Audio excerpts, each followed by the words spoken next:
everybody, Theodore Diaper here, and me and Control are back with another episode of Minecraft Redstone and Physics, and we have a huge lesson for you today. Control's gonna lose his voice from talking. Okay. Oh boy.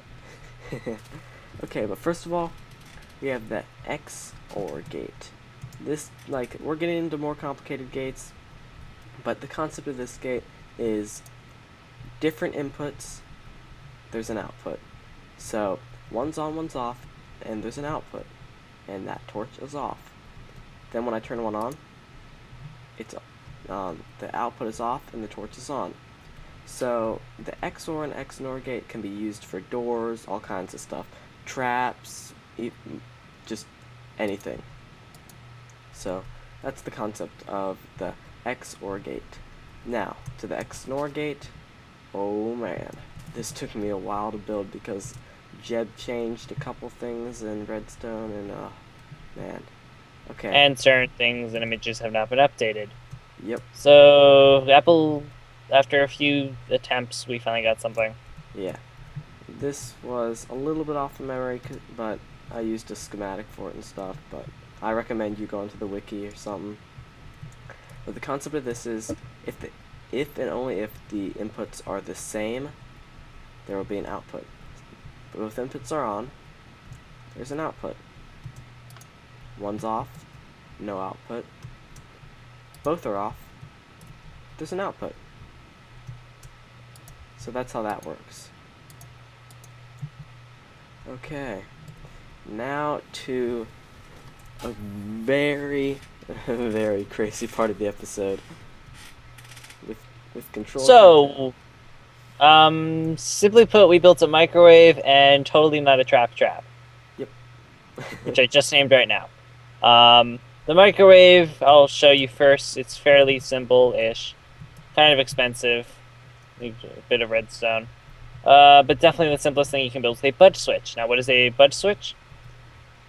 Budge switches are basically block updater detectors. They detect when there's a new block, such as it being placed or changed, door being opened, piston being pushed out or in, furnace being changed from lit to unlit or unlit to lit, redstone wire current, lots of stuff. Or, yeah, just lots of stuff. Let's say you wanted to set up a trap for if somebody was going to steal your music box. I'll make that one later. So this one's very simple. It's a microwave. So what we do is we throw something in, let's say a few pieces of cobble, and it will power this thing up to here by the notebook, which it shouldn't for some odd reason. Okay, better. That's just a way of resetting the budge switch to a different pulse or whatever. So I'm going to just take out whatever cobble's left in there. And you get a ding. Very pleasant ding. A ding when there is stuff that's done smelting. Not a Doctor Who reference. But yeah, that's the very basic microwave that I could come up with. Yep. And now it's totally not a trap. Yes. Totally not a trap.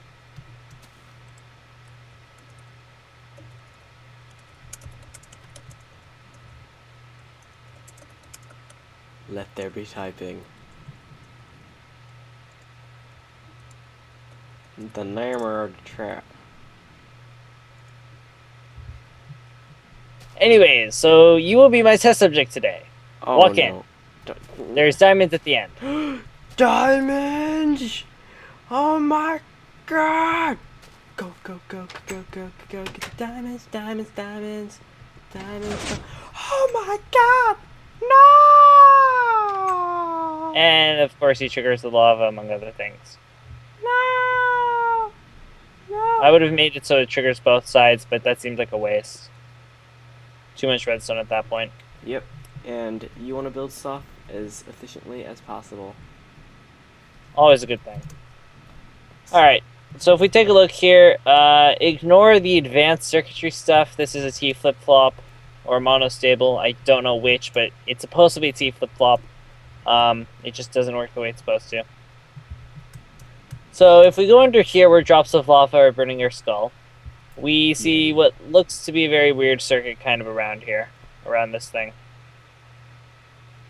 Indeed, it is a very weird circuit. If I remember block updater switches correctly, or at least a specific model, that's a thing now. It relies on a glitch in RedStone. Which, well, with pistons more accurately, where they can be triggered to go a lot faster. And if you trigger it fast enough, you can get a T flip-flop, and then the block updater switch, because redstone power can be powered diagonally at times, especially when there's a block update, which is another glitch in redstone, you can get the cool effect of the block updates, and you get a pulse. Not even a tick, just a pulse. Which is probably why the T flip-flop doesn't work. Because it just goes so fast. But it does allow you to do useful things. I used a T flip-flop one over here, just in order to get it so it dings when there's stuff done in the furnace. In this case, I hooked it up to a monostable circuit, which basically means once it's triggered, it will stay triggered, as we can see over on this side. Because it sent out a single pulse, now it's just going to stay on. And keep the pistons open or closed, depending, and trigger the lava. Because, as you guys probably already know, lava isn't the fastest thing to move. So if it's just like open close, then the lava won't do anything. The person's like, ha ha, nice trap.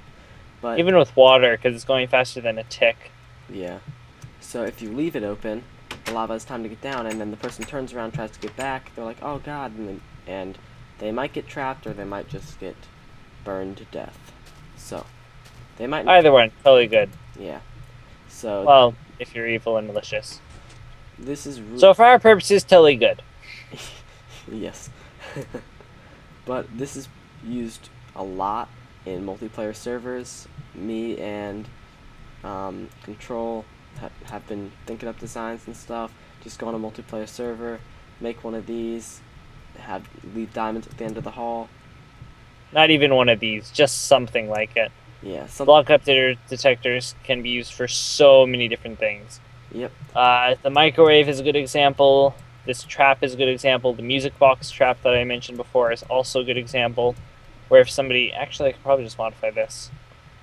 Where basically somebody takes out a disc or something, or puts in a disc, and suddenly, bam, something happens.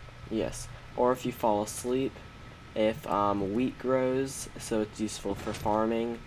So if you put note blocks all over your town or base. Oh, yeah. Okay, but if you put like so let's say you wanted to make a very, very basic trap of sorts. So you have a music disc in there, and people will know there's music disc in there. So we don't want people stealing this music disc. You can hook it up to a few gates, make it so there's a secret lever somewhere. But let's say somebody takes out the disc. Oh god, we're all dead. And kaboom. Oh, I wasn't fast enough to type in the command. Ah, well. Yeah, I just destroyed my microwave. Well. How many redstone people do that?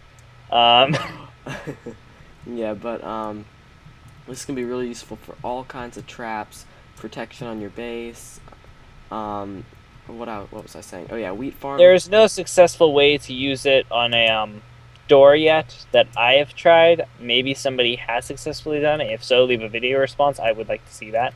Yeah. Yeah, that's pretty much it. But Block updater switch. They're cool. They go ding when there's stuff. Yeah. All that. Yes. Doctor Who. But yeah, what was I saying? Like wheat farm. Never got to finish my sentence. If you have note blocks or something all around your fortress base or whatever, you can make it so whenever wheat grows, sends a pulse, makes sound all over your base. So you wait for 3 dings when there's stuff. So just that kind of thing. All kinds of just cool stuff. Or you can, when somebody walks through your mine, you can have redstone that links back to where you are in your main base. So then you know someone's walking in your mine, and then you can go kill them, or you can go do something. It's really useful for multiplayer servers and for protection when people don't know that they're being watched. So, yeah, that's pretty much it.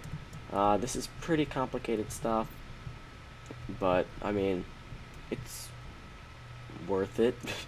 We're not 100% expecting you to know how to use it. Yeah. I kind of hacked together this trap. It was hard. Things were not cooperating. I just gave up and made it monostable. As saying hacked, you mean like just put it together? Yes. It's like taking an axe to something to fix it. Yes.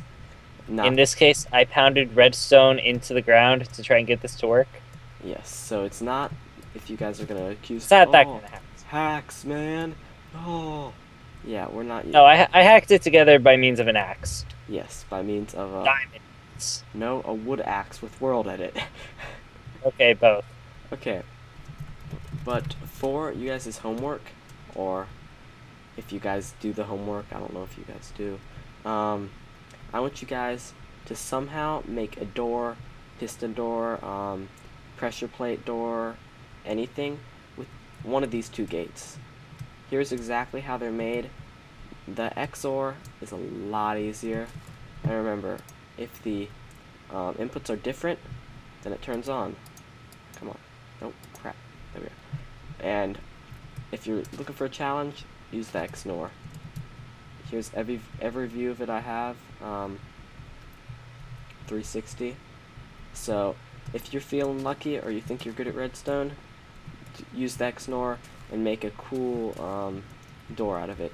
If you guys have a computer that can use Fraps or use Bandicam or whatever, just upload it onto your YouTube account and send a video response, and I want to see what you did. We may raid it. Yes, and We'll see. And when we get higher in the series, whoever like makes the best example or does the best at the quote-unquote homework, we could give out prizes or something like that. We're not gonna like send you something in the mail, but we could, once my channel gets bigger, do a feature, let you in on one of our Redstone episodes, something like that. But yeah, thank you guys for watching, and if you want to do the homework, here's another view of the two gates. You can use pressure plates, buttons, all kinds of stuff. I just use levers because it's a stable power source that stays on. But yeah, They're also cheap. yes, very cheap. But we're in creative, so why does that matter? I guess when you're playing legit. Yes, they're cheap. Yes. Okay. Well, everyone, thank you for watching. And I'll talk to you guys later. See ya.